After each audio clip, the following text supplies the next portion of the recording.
Assalamualaikum warahmatullahi wabarakatuh. Kembali lagi bersama saya. Kali ini kita akan belajar tentang mata pelajaran akidah akhlak tentang akhlak berpakaian. Yang pertama ada pengertian pakaian. Pakaian menurut Kamus Besar Bahasa Indonesia adalah barang yang dipakai, baik berupa baju, celana, dan sebagainya. Istilah pakaian kemudian dipersamakan dengan busana. Istilah busana berasal dari bahasa Sanskerta yaitu busana, yang mempunyai konotasi pakaian yang bagus, indah, yaitu pakaian yang serasi, harmonis, selaras, enak dipandang, nyaman dilihat, cocok dengan pemakainya, serta sesuai dengan kesempatan. Pakaian merupakan busana pokok yang digunakan untuk menutupi bagian tubuh. Selanjutnya ada fungsi pakaian. Fungsi pakaian yang pertama yaitu ada untuk penutup aurat. Kata aurat berasal dari bahasa Arab, itu dari kata awira, yang berarti hilang perasaan, hilang cahaya, atau lenyap dari penglihatan. Pada umumnya, kata awira ini memberi arti yang tidak baik, memalukan, bahkan mengecewakan. Yang selanjutnya berasal dari kata ara, yang berarti menutup. Artinya aurat itu harus ditutup dan tidak boleh terlihat. Yang ketiga ada awara, yang berarti mencemarkan bila terlihat atau sesuatu yang mencemarkan bila terlihat. Maka secara bahasa berarti aurat merupakan malu atau aib buruk. Sehingga secara kebahasaan aurat adalah anggota atau bagian dari tubuh manusia yang bila terbuka atau menampakkan ataupun menimbulkan rasa malu, baik itu berupa aib, keburukan-keburukan lainnya. Selanjutnya ada sebagai perhiasan. Sebagian pakar menjelaskan sesuatu yang elok adalah menghasilkan kebebasan dan keserasian. Pakaian yang elok adalah memberikan kebebasan kepada pemakainya untuk bergerak. Salah satu unsur-unsur mutlak keindahan adalah kebersihan. Itulah sebabnya Nabi Muhammad SAW senang menggunakan pakaian putih, bukan karena iklim jazirah Arab yang selalu panas, melainkan karena warna putih akan segera menampakkan kotoran, sehingga pemakainya akan terdorong untuk segera mengganti pakaiannya. Selanjutnya yaitu untuk melindungi dari bencana.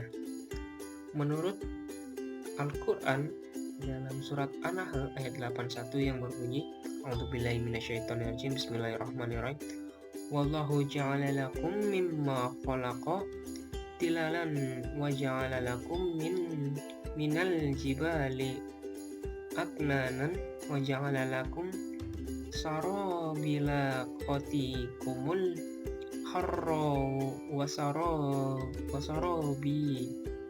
wasarobil takikum ba'sakum kadzalika yusimmu ni'matuhu alaikum la'allakum tuslihun, yang artinya, dan jadikan bagimu tempat-tempat tinggal di gunung-gunung, dan jadikan bagian pakaianmu yang memeliharamu dari panas, dan pakaian yang memelihara kamu dalam peperangan. Demikian Allah menyempurnakan nikmatnya atasmu agar kamu berserah diri. Yang selanjutnya untuk penunjuk identitas. Identitas atau kepribadian merupakan sesuatu yang menggambarkan eksistensinya sekaligus membedakan dari yang lain. Fungsi identitas pakaian disyaratkan pada para nabi dan umatnya. Dalam Al-Quran ayat pada surat Al-Ahzab ayat 59, hai Nabi, katakanlah kepada istri-istrimu, anak-anak perempuanmu, dan istri-istri orang mukmin, hendaknya mereka mengelurkan jilbabnya ke seluruh tubuh mereka. Yang demikian itu supaya mereka mudah untuk dikenal, karena itu mereka tidak akan diganggu. Sesungguhnya Allah Maha Pengampun lagi Maha Penyayang. Selanjutnya sebagai penunjuk identitas ya. Ulama bersepakat menyangkut kewajiban berpakaian sehingga aurat tertutup, hanya saja mereka berbeda pendapat tentang batas-batas aurat itu. Bagian mana dari tubuh manusia yang harus selalu ditutup? Nah, di sini kita akan belajar tentang batas aurat laki-laki. Imam Malik, Syafi'i, dan Abu Hanafi berpendapat bahwa lelaki wajib menutup seluruh badannya dari pusar hingga lututnya, meskipun ada juga yang berpendapat bahwa yang wajib ditutup dari anggota tubuh laki-laki hanya terdapat antara pusar dan lutut, yaitu alat kelamin dan pantat. Sedangkan batas untuk perempuan, yaitu menurut sebagian besar ulama, berkewajiban menutup seluruh anggota tubuhnya kecuali muka dan telapak tangannya.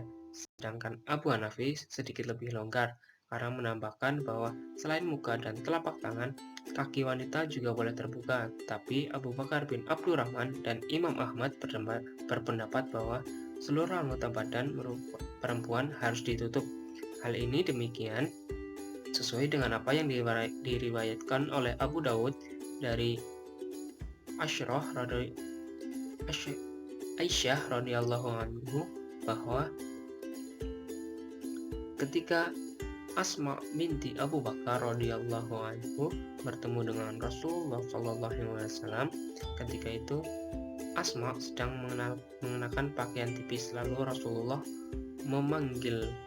memalingkan mukanya seraya bersabda, "Wahai Asma, sesungguhnya jika seorang wanita sudah sampai masa haid, maka tidak layak lagi bagi dirinya untuk menampakkannya, kecuali beliau mengisyaratkan pada muka dan tangannya."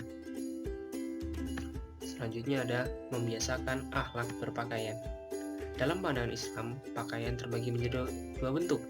Pertama, pakaian untuk menutup aurat tubuh sebagai realisasi dari perintah Allah bagi wanita seluruh tubuh kecuali tangan dan wajah. Dan bagi pria, menutup aurat di bawah lutut dan di atas pusar. Batas pakaian yang telah ditetapkan oleh Allah ini melahirkan kebudayaan yang sopan dan enak dilihat oleh kita. Dan kita pun merasa aman dan tenang karena pakaian yang kita gunakan memenuhi kewajaran pikiran manusia. Sedangkan yang kedua, pakaian merupakan perhiasan yang menyatakan identitas diri sebagai konsekuensi perkembangan dari peradaban manusia. Selanjutnya, busana muslimah haruslah mempunyai kriteria sebagai berikut. Yang pertama ada tidak jarang dan ketat, tidak menyerupai pakaian laki-laki, tidak menyerupai busana khusus atau yang non muslim, yaitu yang ketat-ketat dan menunjukkan keelakan tubuh.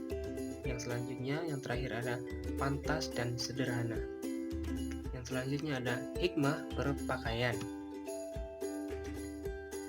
Yang pertama aja, menjaga identitas muslim dan menjaga kebersihan dan kesehatan. Pakaian merupakan identitas diri dari pemakainya. Apabila kita menggunakan pakaian sesuai fungsinya sebagai menutup aurat dan memenuhi nilai-nilai budaya yang bagus, sopan, dan kelihatan nyaman, berarti kita telah menjalankan agama dengan baik. Selanjutnya, pakaian sangat berfungsi bagi tubuh kita. Salah satunya untuk melindungi kulit kita.